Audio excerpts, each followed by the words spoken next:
But at the end, we finally get to see again the Enterprise D. How much a part of rebuilding this thing, Doug, were you? Well, I didn't have anything physically to do with rebuilding it, but when Dave told me, of course, he spoke to Mike for the graphics and stuff like that, and spoke to me, anyone who was there. I mean, I spent a lot of time on that set. When I heard that we were going to do the Enterprise D, it was like, well, guess what?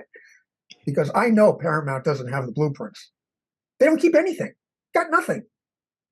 On like the last week I was on Enterprise, Fritz Zimmerman, Herman's son, who was a set designer, says, "Hey, Dougie, I'm going to go have some blueprints made. Is there anything you want?" And I said, "Yeah, I'd like a complete set of the original of the Next Generation D bridge." And he was like, "Sure." And he went and he had an entire, it's like a roll like this. And Dave told me, they've been in my garage for like 20 something years, And when Dave told me, I'm like, well, guess what? This is your lucky day. And they sent a guy over to pick them up, and they scanned them.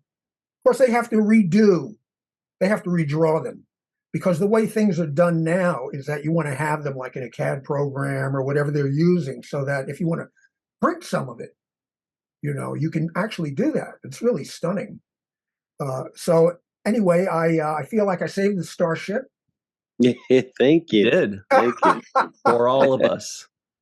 And I spent a lot of time on the original set as a makeup artist. I mean, right. You lived on the stages if you were a makeup artist or an actor, and it was mind blowing. The main difference is that a lot of the materials and things are better. They're not backlit on the walls. Those are like, it's all monitors. It's all playback. I mean, even the helm panels, and it's just, it really takes your breath away. The thing about Picard is that the whole season 3 is about coming full circle for everybody, all the actors, but not only the actors, behind the scenes too.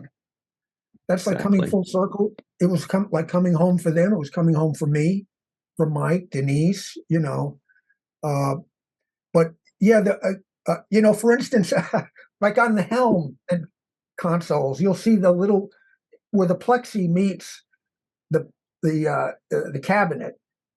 There's a black strip that goes around. That's in the old days, it was black masking tape, and it was done to prevent light leaks between the plexi and these are, it's actually printed in or painted into the material so that it looks, they don't need to do that. They don't have fluorescent lights in there anymore.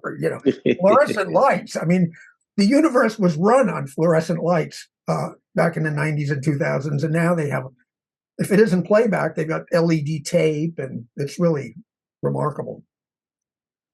Fantastic. Yeah. So that the bridge that we see in this episode is actually built to scale. It's all reproduction as good as it gets. Oh yeah, I mean, it's a spectacular job. The place where you really could mess up, and they didn't. They pulled it off beautifully. Is that Voyager? No, I'm just kidding. Wood grain on the rail. Oh my God! Whoever the painter was who did that, and they do those kind of things. I don't know if they're. Who knows? Maybe they're printing it. I know that painters used to work with feathers and stuff to make those kinds of striations. So that is the easiest place to go off track, doing the grain on that rail, and of course the colors too. If they don't hit just right, it's going to look odd.